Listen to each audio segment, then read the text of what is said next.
నామములో నిండు వందనాలు తెలియజేసుకుంటున్నామండి. అందరికీ వందనాలు. ఈ రాత్రికాల సమయం, ఈ బుధవార క్రమంలో ప్రభు కొద్ది నిమిషాలు తన వాక్యము ద్వారా మనతో మాట్లాడులాగున వాక్య ధ్యానం చేసుకుందామండి. పరిశుద్ధ గ్రంథంలో నుంచి దానియేలు గ్రంథం 5వ అధ్యాయము 24వ వాక్యం నుంచి ధ్యానం చేసుకుందాం. దానియేలు గ్రంథం 5వ అధ్యాయం 24 నుండి. కావున ఆయన యొద్ద నుండి ఈ అరచేయి వచ్చి ఈ వ్రాతను రాసెను. వ్రాసిన శాసనమేదనగా మెనే మెనే టెకెల్ ఉపార్సెన్. దేవుని నామానికి స్తోత్రం కలుగును గాక. హల్లెలూయా. కావున ఆయన ఎదుట నుండి ఈ అరచేయి వచ్చి ఈ వ్రాతను వ్రాసెను. వ్రాసిన శాసనమేదనగా మెనే మెనే టెకెల్ ఉపాసెన్. కావున ఆయన యొద్ద నుండి, ఆయన అనగా బైబిల్లో ఎక్కువ సార్లు ఆయన అని సంబోధింపబడుతుంది.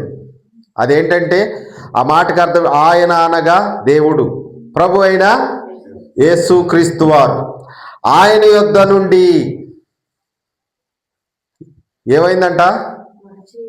అరచెయ్యి వచ్చి ఈ వ్రాతను, ఒక రాతను రాసింది. ఆయన చెయ్యి వచ్చి ఒక రాతను రాసింది. రాసిన శాసనం ఏదనగా మెనే మెనే టెకెల్ ఉపాసెన్. ఈ వాక్య భాగం ఏదనగా మెనే అనగా దేవుడు నీ ప్రభుత్వ విషయంలో లెక్క చూచి దాన్ని ముగించెను. టెకేల్ అనగా ఆయన నిన్ను త్రాసులో తూచగా నీవు తక్కువగా కనబడితివి. నీ యొద్ద నుండి విభాజింపబడి మాదీలకును పారసీకులకును ఇయ్యబడును. దేవుని నామానికి స్తోత్రం కలుగును గాక. హల్లెలూయా. బెల్షాజర్ రాజు గురించి మాట్లాడుతున్నాడు. ఈ రాత్రికాల సమయంలో ప్రియమైన దేవుని బిడ్డలారా,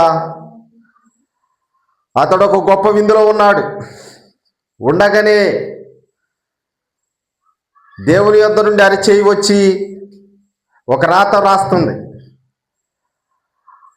ఆ శాసనం ఏంటనగా రాయిచున్న వాక్యం ఏమనగా అంటే మెనే మెనే టెకెల్ ఉపార్సిన్. దాని అర్థం ఏదనగా టెకేల్ అనగా నువ్వు తక్కువగా కనపడుతున్నావు దేవునికి. ఆయన నిన్ను లెక్క చూసి చూస్తుంటే అందుట్లో నువ్వు తక్కువగా కనపడుతున్నావు. పెరేస్ అనగా మెనే మెనే నీ ప్రభుత్వ విషయంలో లెక్క చూసి, అతని రాజ్య విషయంలో, ఆయన అధికార విషయంలో, అతని ప్రభుత్వ విషయంలో లెక్క చూడగా అతడు తక్కువగా కనపడితే దాన్ని లెక్క చూచి ముగిచ్చేస్తున్నాడంట. ఉపార్సన అనగా నీ రాజ్యం నీ యొద్ద నుండి తీసివేసి వేరొకరికి అప్పగిస్తున్నాడు. దేవుని నామానికి స్తోత్రం కలుగును గాక. ఎందుకు అతని యొద్దకు అరచేయి రావాల్సి వచ్చింది? ఎందుకు ఈ రాత, ఈ శాసనం రాయవలసి వచ్చింది అంటే, ఈ రాత్రికాల సమయంలో ప్రియమైన దేవుని బిడ్డలారా,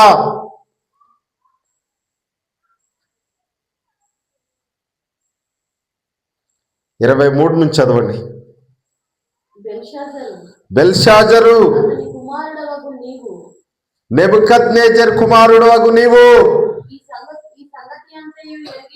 ఈ సంగతి అంతయు ఎరిగి ఉండి నీ మనస్సును అణుచుకొనక,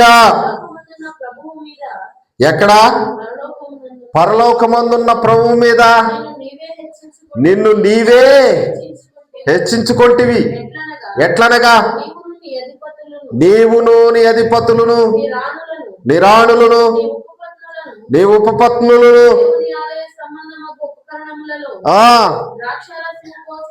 దేవుని ఆలయ సంబంధమైన ఉపకరణములలో దేవుని సంబంధమైన ఆలయ ఉపకరణములు పనిముట్లలో దాంట్లో ద్రాక్షారసము పోసి త్రాగవలెనని నీవు వాటిని తెచ్చి ఉంచుకొని వాటితో త్రాగుచు చూడనైనను విననైనను గ్రహింపనైనను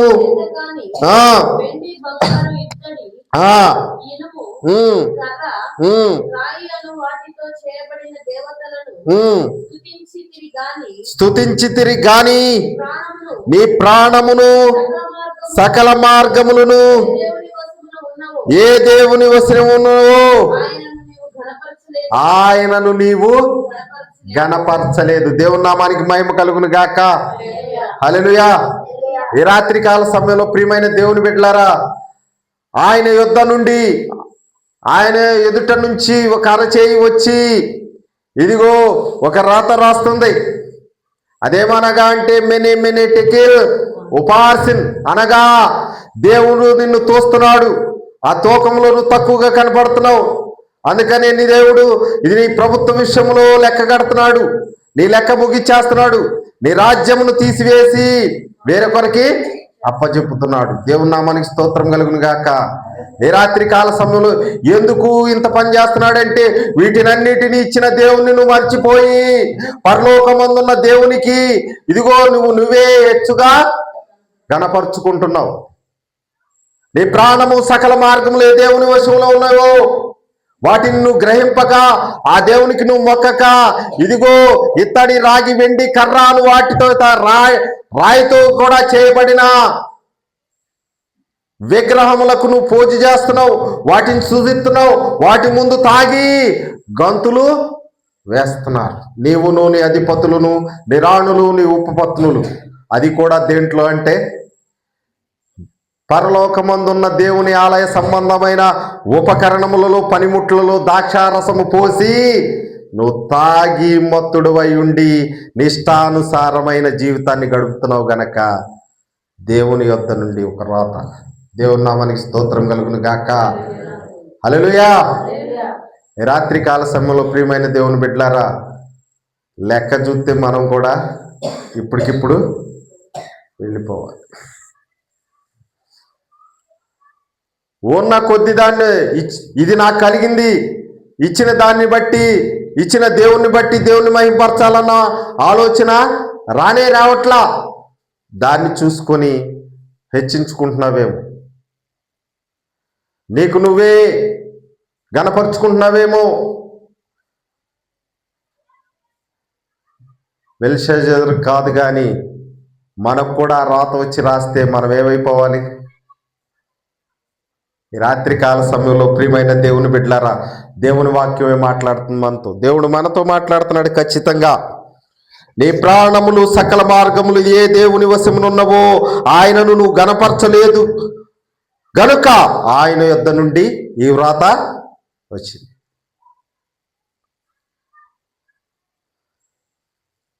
ఏ వ్రాత వచ్చింది? దేవుడు తన స్వహస్తాలతో రాస్తున్నాడు.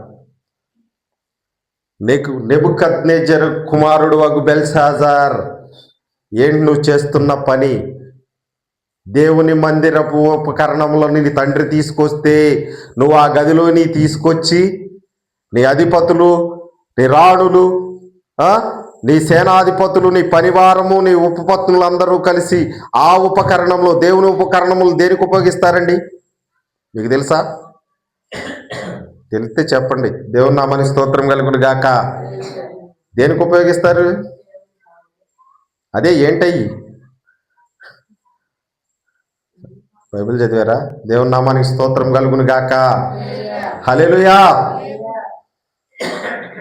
బయట ఆవరణంలో ఇత్తడి గంగాళములు ఉంటాయి. నువ్వు కాళ్ళు చేతులు కడుక్కుని లోపలికి రావాలా. లోపలికి వచ్చిన తర్వాత సేవా పాత్రలు ఉంటాయి. మందసం దగ్గర చేయవలసిన యాజకులు చేయవలసిన పాత్రలు, పనిముట్లు ఉంటాయి. బలిపీఠం యొద్ద ఇదిగో ఆ బలి ఇచ్చిన రక్తపు పట్టడానికి గిన్నె ఉంటది, కింద రకరకాలైన ఉపకరణములు, దీపస్తంభములు ఉంటాయి, రకరకాలైన ఉపకరణములు ఉన్నాయి. నెబుకద్నెజరు ఇదిగో చెరపట్టబడినప్పుడు, యెరూషలేము చెరపట్టుకుని బబులోనుకు తీసుకుపోయినప్పుడు ఈ ఉపకరణములన్నిటినీ తీసుకెళ్ళి తన నగరంలో ఉన్న రాజనగరంలో ఒక గదిలో వాటిని ఉంచాడు. వాటిని తన కుమారుడైన బెల్షాజరు తీసుకొని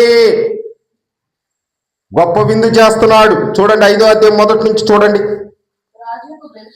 రాజుకు బెల్షాజరు తన అధిపతులలో ఎంతమందిని పిలిచాడు? 1000 మందిని పిలిచి గొప్ప విందు చేయించి ఆ 1000 మందితో కలుసుకొని ద్రాక్షారసము తాగుచుండెను. చుండగా తానును తన అధిపతులను, తన రాణులను, తన ఉపపత్నులను వాటిలో ద్రాక్షారసము పోసి త్రాగునట్లు తన తండ్రియగు నెబుకద్నెజరు యెరూషలేము ఆలయములో నుండి తెచ్చిన వెండి బంగారు పాత్రలను తెమ్మని ఆజ్ఞ ఇచ్చెను. అందుకు వారు దేవుని నివాసమగు ఆలయములో నుండి తీసుకున్న సువర్ణోపకరణములను తెచ్చి రాజును, అతని అధిపతులను, అతని రాణులను వాటిలో ద్రాక్షారసము పోసి తాగిరి. దేవుని నామానికి స్తోత్రం కలుగును గాక. ఈ ఎక్కడి నుంచి తేపండి? వీళ్ళు ద్రాక్షారసం పోసుకొని తాగుతున్నా ఈ పాత్రలు ఎక్కడి నుంచి తేపడ్డాయండి? అవి దేనికి ఉపయోగించాలి? దేవుని మందిర సేవ నిమిత్తమై, దేవుని సేవ నిమిత్తమై ఉపయోగించబడాలి. వీళ్ళు దేనికి ఉపయోగిస్తున్నారు? తాగి చిందులేసి గంతులేయటానికి ఉపయోగిస్తారు. దేవునికి కోపం పుట్టించారు. దేవుని నామానికి స్తోత్రం కలుగును గాక. హల్లెలూయా.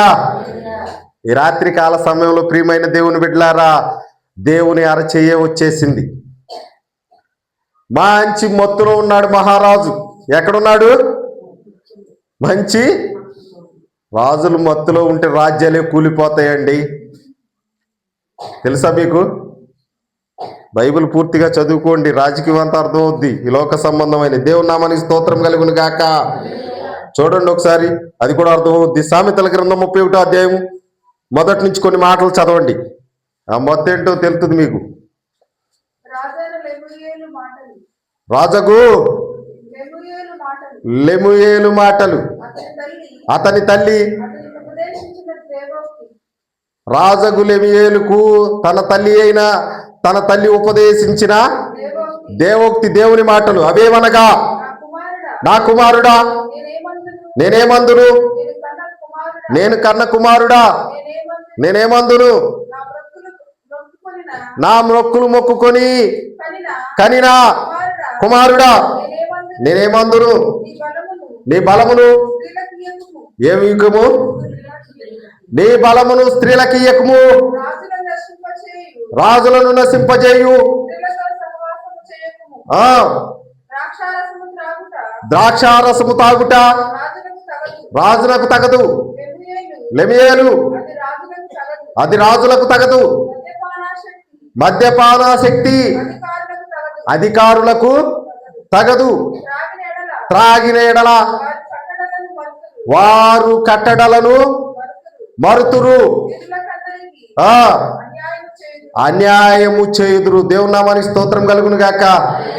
ఇది చూడండి, ఈ రాత్రి కాల సమయంలో ప్రియమైన దేవుని బిడ్డలారా, ఇతను చేస్తున్నది ఇదిగో చదవబడిన దానికి అంతటికి కూడా విరుద్ధంగా చేస్తున్నాడు. సరే చేస్తున్నాడు అంటే ఒక రకంగా అది వేరే విషయం, లోక సంబంధమైంది. చేసే పని కూడా ఎలాగ చేస్తున్నాడంటే దేవుని సంబంధమైన ఉపకరణములతో చేస్తున్నాడు. ఈ రాత్రి కాల సమయంలో ప్రియమైన దేవుని బిడ్డలారా, దేవునికి కోపం పుట్టించినంతగా దేవుడే ఒక శాసనాన్ని, మరణ శాసనాన్ని రాయగలిగినంతగా కోపం పుట్టించాడు అతను. ఈ రాత్రి కాల సమయంలో ప్రియమైన దేవుని బిడ్డలారా, రాజులకు మత్తుపాన శక్తి తగదు. మత్తులో ఉంటే వారు పరిపాలన సరిగ్గా చేయలేరు, పేదలకు అన్యాయం చేస్తారు, అందుకని ఇదిగో రాజగు లెమియేలు తల్లి అతనితో మాట్లాడుతుంది, నా కుమారుడా, రాజుకిది తగదు. అతడు చేస్తున్న పని ఏంటంటే అతని రాణులు, ఉపపత్నులు, అధికారులు, అధిపతులు అందరూ కూడా మత్తులో మునిగిపోయి, అంత మత్తులో ఉండగా దేవుని రాత కనపడి ఒక్కసారి భయభ్రాంతుడైపోయాడు. దేవుని నామానికి స్తోత్రం కలుగును గాక. హల్లెలూయా. ఈ రాత్రి కాల సమయంలో ప్రియమైన దేవుని బిడ్డలారా, 1000 మందితో గొప్ప విందు చేసుకొని ఆనందిస్తున్నాడు మహానుభావుడు. ఎవరైనా? అయ్యో, బెల్తెషాజర్ కూడా ఉన్నాడు ఇక్కడ. ఆయన పేరు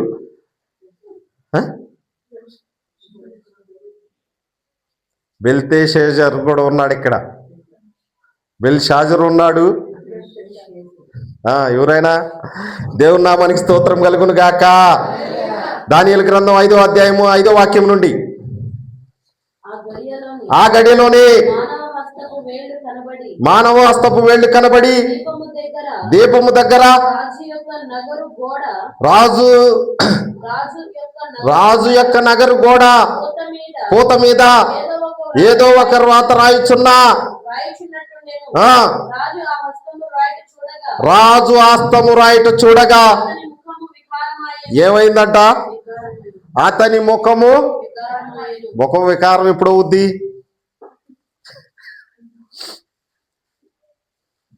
దేవుని నామానికి స్తోత్రం కలుగును గాక.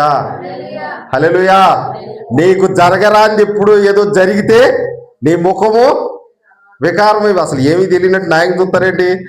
ఈ రాత్రి కాల సమయంలో ప్రియమైన దేవుని బిడ్డలారా, ఏదైతే చేయకూడదో రాజు అది చేస్తున్నాడు. సరే, చేసేవు లోక సంబంధంగా నీకు అధికారం ఉంది కదా అని విర్రవీగుతూ చేసుకుంటున్నావేమో, అదొక భాగం. నువ్వు చేసేది కూడా దేవుని సంబంధమైన దాని మీద చేస్తున్నావు, దానిలో చేస్తున్నావు.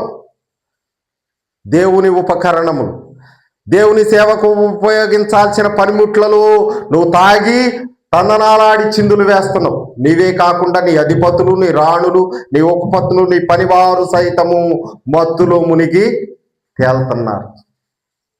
అప్పుడు కనపడింది దీనికి, రాజు నగర యొక్క గోడ మీద ఏదో ఒక రాత రాయుట చూసి అతని ముఖము వికారమాయను. చదువు.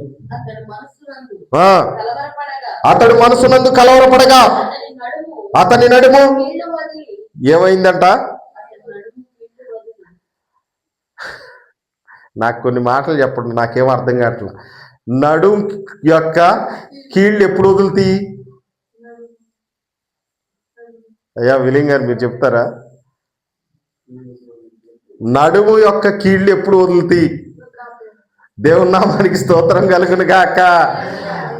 బండి బోర్కి ఎప్పుడు వస్తుంది? అన్నీ అరిగిపోయినాక పనిముట్లన్నీ గొల్లగల్ల అయిపోతే ఆ బండి ఇంజిన్ పాడైపోయింది, అంతేనా? మనిషి యొక్క నడుము స్క్రూలు ఎప్పుడు లూజ్ అయిపోతాయి? పండు ముసలితనం అయినప్పుడు ఇక ఇద్దరు మనుషులకు ఆధారపడాలి. ఇక అటో పక్కలో ఇటో పక్కలో పట్టుకొని నడవలేని స్థితి. ఎందుకనగా అంటే తనలో జీవము లేదు, కృంగిపోయింది కనుక. అప్పుడు బోల్ట్లన్నీ లూజ్ అయిపోయింది. నడుం బోల్ట్లు లూజ్ అయిపోతే కాళ్ళు కదలవు, ఏది పనిచేయదు. పట్టంతా కూడా వెన్నుపోసు పనిచేయట్లేదంట, ఆయువు పట్టు మీద పడిపోతుంది. ఇతడు బాగానే ఉన్నాడు, యవ్వన ప్రాయంలో ఉన్నాడు. మా అయితే 22 సంవత్సరాలేమో, ఓ 10 సంవత్సరాల లోపతను. ఇప్పుడు ఆ రాతను చూసి మనసులో కలవరపడి ముఖం వికారమైపోయి ఏం చేయాలో తొయిక భయం వచ్చేసి నడుము కీళ్లు వదిలేసినాయి అంట. అతని మోకాళ్ళు గడగడా వణుకుచు కొట్టుకొని, కాళ్ళు ఎప్పుడు వణుకుతాయి? గుండె ఎప్పుడు కొట్టుకుంటుంది? అంతేగా. భయం ఎప్పుడు వేస్తుంది? ఎప్పుడు వస్తుందమ్మా భయం? నువ్వేదో చూడదాన్ని చూసి, లేకపోతే బాగా ఇంత ఎలాడుకున్నా ఎదురొచ్చితే ఏంటి, అమ్మా ఇంక నా పని, లేదా అకస్మాత్తుగా నీ పక్కనే లారీ వెళ్ళిపోతే త్రుట్లో అప్పుడు వదులుతుంది నడుము స్క్రూ, వదిలి కాళ్ళు గజగజ గజగజ ఉనికి చెమట్లు పడతాయి. అవునా? ఇట్లా జారి ఇట్లా పడబోయేనయ్యా, ఇటు పడిపోతే ప్రాణము పోయేది. అప్పుడు వణుకుతాయి నీ కాళ్ళు, నీ అరికాళ్ళకి చెమట్లు పడతాయి. మరి ఇతనికి ఎందుకని? బాగానే తాగాడుగా, మత్తులో ఉన్నాడు అనగా త్రాగుళ్ళలో ఉన్నాడు, విందులో ఉన్నాడు అనగా భోజనం చేస్తున్నాడు, పొందులో ఉన్నాడు, పక్కన స్త్రీలు ఉన్నారు, తనకిష్టానుసారమైన జీవితం జీవిస్తున్నాడు. చుట్టూ సైన్యం ఉంది, పనివారం ఉంది, రాజ్య పనివారం ఉంది. అబ్బో మంది మార్బలం, వాళ్ళంత బలగం ఉంది. మరి నడుము కీలెందుకు వణికింది? ఎందుకు ఊడిపోయింది? మోకాళ్ళు ఎందుకు వణుకుతున్నాయి? గుండె దాడ ఎందుకు వచ్చేసింది? ఇతనికి రాజు కదా. దేవుని నామానికి స్తోత్రం కలుగును గాక. చదవండి. రాజు గారడి విద్య గలవారిని, కల్దీలను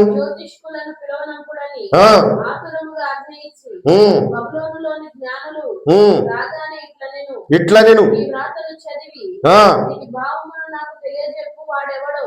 ఈ రాతను చదివి దీని భావమును తెలియజెప్పగలిగిన వాడెవడో వాడు ఊదా రంగు వస్త్రం కట్టుకుని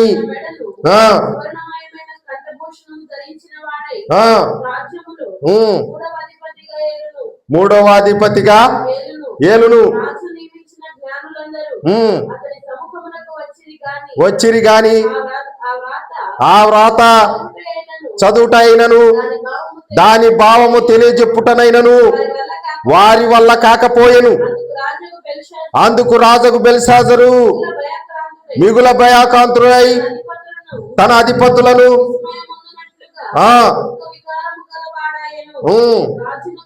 రాజులకును తన అధిపతులకును జరిగిన సంగతి రాణి తెలుసుకొని విందు గృహమునకు వచ్చి ఇట్లా నేను రాజు చిరకాలము ఎక్కడ జీవిస్తాడు? చిరకాలం.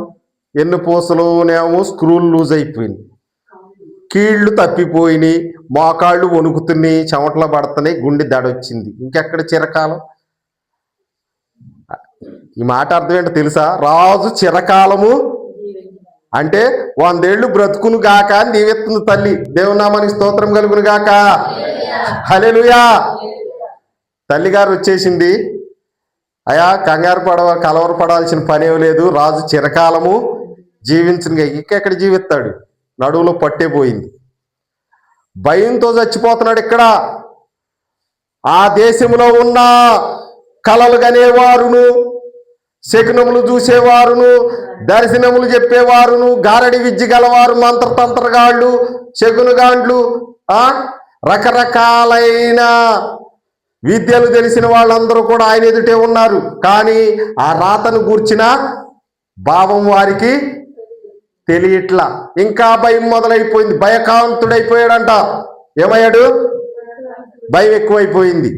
ఈలోపు తల్లి వచ్చి రాజు చిరకాలము.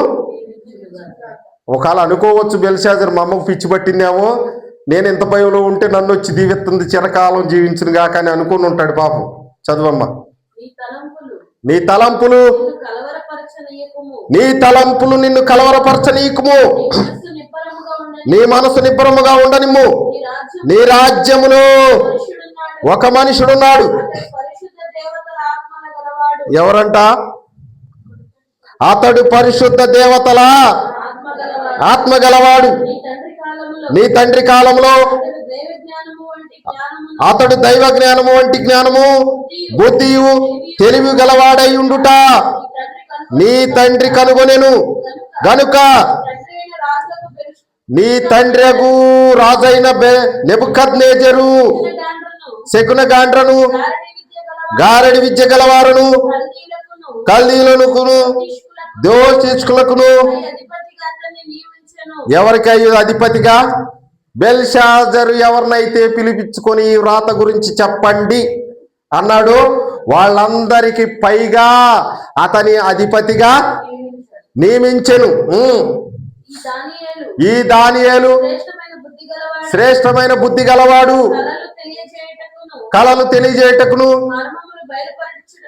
మర్మములు బయలుపరచుటకును, కఠినమైన ప్రశ్నలకు ఉత్తరమిచ్చుటకును జ్ఞానమును తెలివి గలవాడుగా కనబడెను గనుక ఆ రాజు అతనికి బెల్షెజారు అని పేరు పెట్టెను. ఈ దానియేలును తల్లి చెబుతుంది. దేవుని నామానికి స్తోత్రం కలుగును గాక. హల్లెలూయా.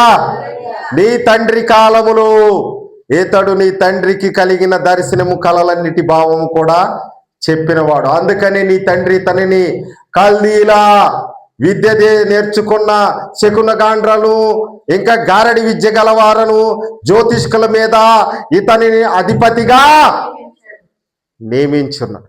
ఇతడు పరిశుద్ధ దేవతల ఆత్మ కలిగిన వాడు. దేవుని నామానికి స్తోత్రం కలుగును గాక. రాత్రి కాల సమయంలో బెల్షెజారు అని అతనికి పేరు పెట్టాడు నెబుకద్నెజరు, అనగా అతని దేవత యొక్క బిరుదును అతనికి పెట్టి ఉన్నాడు. దేవుని నామానికి స్తోత్రం కలుగును గాక. నీ మనసును కలవరి పడనిమాక, నీకు వచ్చిన తలంపులు భయమును బట్టి నువ్వు కృంగిపోమాక. ఇదిగో అతనిని నువ్వు పిలిపించుకో. అతను మాత్రమే ఈ రాత గురించి దాని భావమును చెప్పగలవాడు. దేవుని నామానికి స్తోత్రం కలుగును గాక. ఎందుకు తెచ్చుకున్నాడంటావు ఇంత బాధ? వాక్యం వింటున్న దేవుని బిడ్డలారా, అతను మత్తులో ఉన్నాడు. ద్రాక్ష రసం తాగి మద్యపానము రాజులకు తగదు. వాక్యం వింటున్న మనం కూడా మత్తులో ఉండట్టు ఉండకూడదు. ఇప్పుడే పిలిపోతే వెళ్ళిపోవాలి. ఏందో ఏందది? దేవుని నామానికి స్తోత్రం కలుగును గాక. ఈ రాత్రి కాల సమయంలో ప్రియమైన దేవుని బిడ్డలారా, మీరు గడిపే గంటకి మళ్ళీ మీరు తోలతో ఊగతో మిమ్మల్ని చూసి నేను జాలిపడను. దేవుని వాక్యం పరిశుద్ధ దేవతల ఆత్మ కలిగి ఉన్నాడంట దానియేలు. ఎంత ప్రార్థన కలిగిన వాడైతే ఉంటాడు. దేవుడు రాసిన రాత భావము తెలియజెప్పగలిగిన మనుషుడెవడు అక్కడ లేరా? బబులోను సామ్రాజ్యం మహాసామ్రాజ్యం అది. అక్కడికి కల్దీల భాష తెలిసిన వారు, అబ్రహాము పుట్టిన స్థలం నుండి వచ్చిన వారు, కల్దీల భాష తెలిసి గారడి విద్య గలవారు, శకునగాండ్రులు, జ్యోతిష్కులు, అనగా కాలమును గూర్చి నక్షత్రములను గూర్చి ఇదిగో రాసులను గూర్చి కాలమాన ప్రకారము ఇది జరుగునని చెప్పగలిగిన వారంతా కూడా రాజు ఎదుటే ఉన్నారు. భూగోళ ఖగోళ శాస్త్రవేత్తలందరూ కూడా అతని యొద్దే ఉన్నారు. జ్యోతిష్కులందరూ కూడా అతని యొద్దే, జ్ఞానులందరూ కూడా అతని యొద్దే ఉన్నారు. కానీ ఏమీ రాజుకొచ్చిన భయాన్ని మాత్రం పోగొట్టలేకపోతున్నారు. తల్లి వచ్చేసింది. నీ తలంపులను బట్టి నీ మనసును కృంగనీమాక. ఇదిగో నీ తండ్రి పరిపాలించుతున్న కాలంలో పరిశుద్ధ దేవతల ఆత్మ కలిగిన వాడు ఒకడు ఉన్నాడు. అతనిని పిలవ నంపుడి. 13 నుంచి చదువు.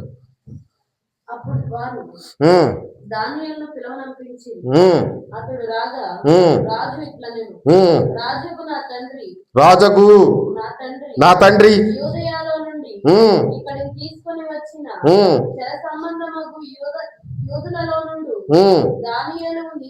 దానియేలు నీవే కదా, దేవతల ఆత్మయు వివేకమును బుద్ధియు విశేష జ్ఞానమును నీ అందున్నవని నిన్ను గూర్చి వింటిని. ఈ రాత చదివి జ్ఞానులను పిలిపించి తిని గాని అంతర్భావములను బయలుపరచుటకును కఠినమైన ప్రశ్నలకు ఉత్తరమిచ్చుటకును నీవు సమర్థుడవని నిన్ను గూర్చి వినున్నాను గనుక ఈ రాతను చదువుటకును తెలియజెప్పుటకును నీకు సఖ్యమైన ఎడల నీవు ఊదా రంగు వస్త్రములు కట్టుకొని ధరించుకొని ఆ, అందుకు దానియేలు ఇట్లా నేను నీ దానములు నీ యొద్దనే ఉంచుకొనుము, నీ బహుమానములు మరి ఎవరికైనా నిమ్ము. అయితే ఈ రాతను చదివి రాజా చిత్తగించుము, మహోన్నతుడగు దేవుడు మహర్దశను రాజ్యమును ప్రభావమును ఘనతను నీ తండ్రి యగు నెబుకద్నెజరుకు ఇచ్చెను.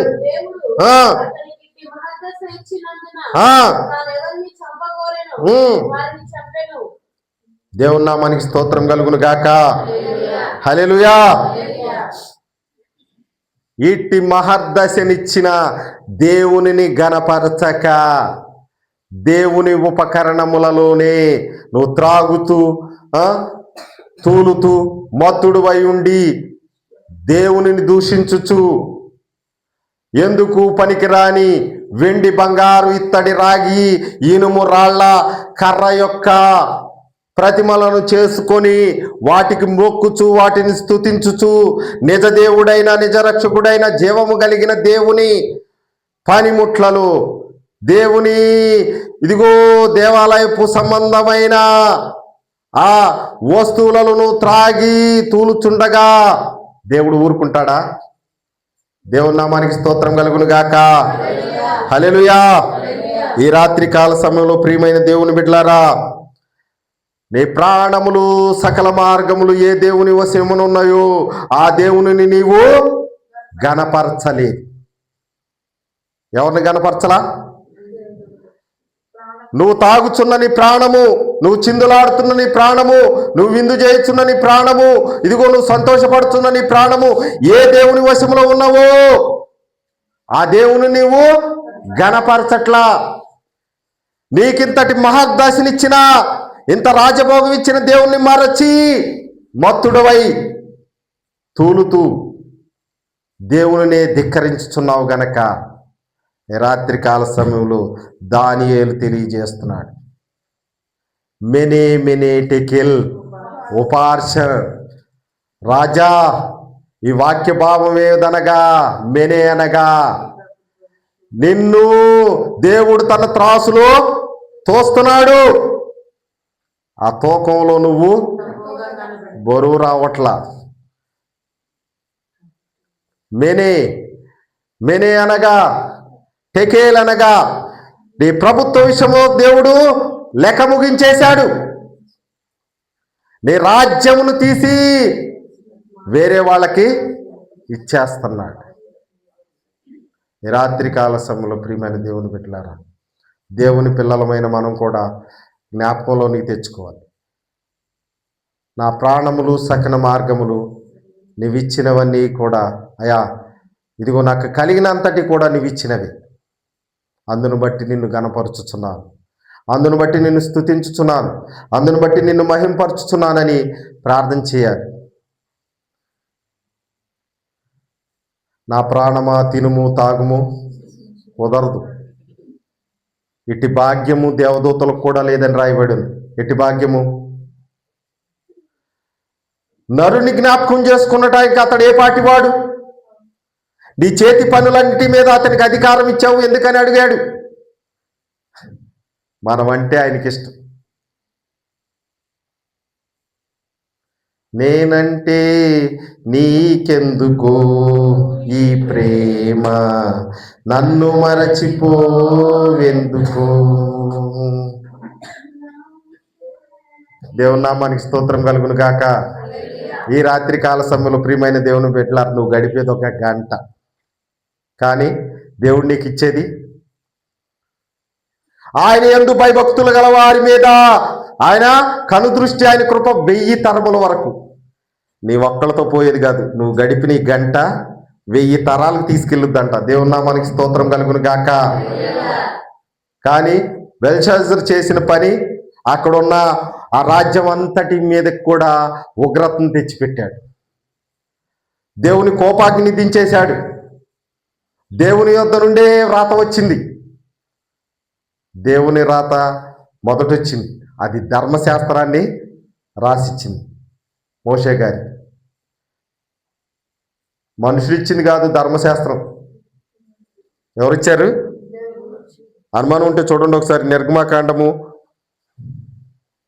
32:15. నిర్గమాకాండం 32:15. మోషే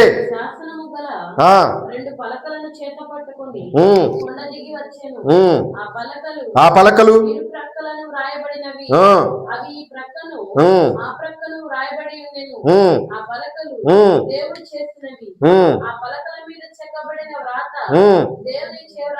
ఏంటంటది? దేవుడు తన స్వహస్తాలతో రాసిచ్చినది. అది ధర్మశాస్త్రం. మనుషులు రాసిచ్చింది కాదు ఇది.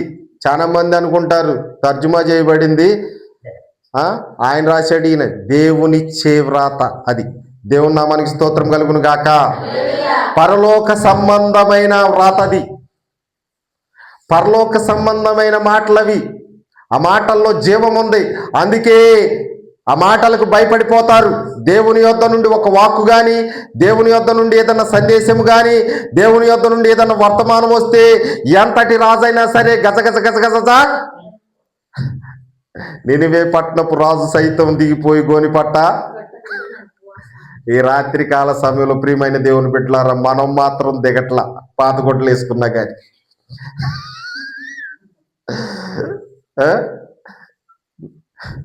నా కుర్చీ నాకే కావాలి, నా బల్ల నాకే కావాలి, నా దిండు నాకే కావాలి, నా సాప నాకే. ఊరికే అంటున్నాలండి. దేవుని నామానికి స్తోత్రం కలుగును గాక. ఈ రాత్రి కాల సమయంలో ప్రియమైన దేవుని బిడ్డలారా, దేవుని యొద్ద నుండి ఒక శాసనం బయలుదేరింది. ఆ శాసనం రాతను చూసి రాజు గజగజ గజగజ వణికిపోతున్నాడు. ఏంటి రాత? దీని అర్థం ఏంటి? దీని భావం ఏంటి? రాత్రి కాల సమయంలో ప్రియమైన దేవుని బిడ్డలారా చూడమ్మా, ఆ కింద మాటలు చదువు. 27 నుంచి చదువు, 28 నుంచి చదువు. బెల్షాజరు ఆజ్ఞయ్యగా వారు దానియేలునకు ఊదారంగు వస్త్రములు తొడిగించి అతని మెడకు బంగారు హారం వేసి అతడు 3వ అధికారిగా చాటించిరి. ఆ రాత్రి అందే కల్దీల రాజాయగు బెల్షాజరు హతుడాయను. దేవుని నామానికి స్తోత్రం కలుగును గాక. హల్లెలూయా. ఒక దెబ్బ వణుకుతోనే ప్రాణము పోయింది. ఇంకెక్కడ? రాజు చిరంజీవగును గాక అంద తల్లి. ఆ మాటలకు కూడా ధైర్యము రాలి. ఇది దేవుని మాట. దానికి భయపడాలి, దానికి లోబడాలి. మనం భూమి మీద ఉన్నామంటే మన ఇష్టానుసారమైన జీవితం జీవించడానికి కాదు. ఆ చెయ్యి ఎటు బారేసి, ఈ కాలు ఇటు బారేసి, ఆ నోరు అటు బారేసి, నా ఇష్టానుసారం, అంతా నా ఇష్టం అన్నట్టు కుదరదు.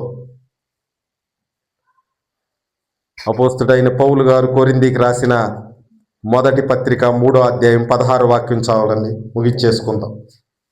మన టైం సరిపోద్ది.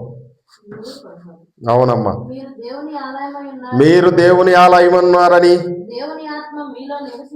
దేవుని ఆత్మ మీలో నివసించుచున్నారని మీరెరుగరా? ఎవడైనను దేవుని ఆలయమును పాడు చేసిన ఎడలా దేవుడు అతన్ని పాడు చేయును.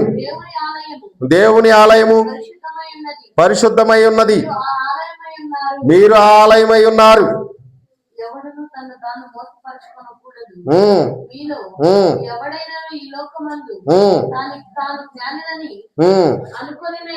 అనుకుని ఎడలా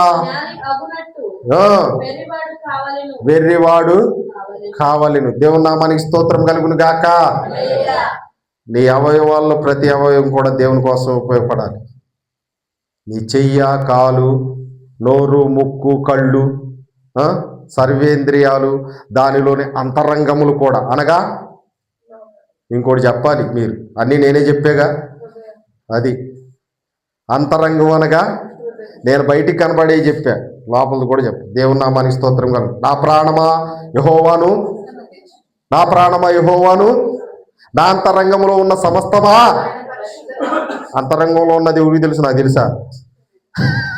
మీ హృదయంలో ఏముందో నాకేం తెలుసండి. పైకి కనపడ్డాయి చెప్పే మీకు. ఈ ఉపకరణాలన్నీ కూడా దేవుని కోసం పనిచేయాలి. అందుకని దేవుడు అంటున్నాడు, మీరు దేవుని ఆలయమై ఉన్నారని మీరు ఎరుగరా? దేవుని ఆత్మ మీలో నివసించుతున్నదని మీకు తెలియదా? ఎవడైనాను ఆలయమును పాడు చేసిన ఎడల దేవుడు అతనిని బెల్షాజరు చేసిందని.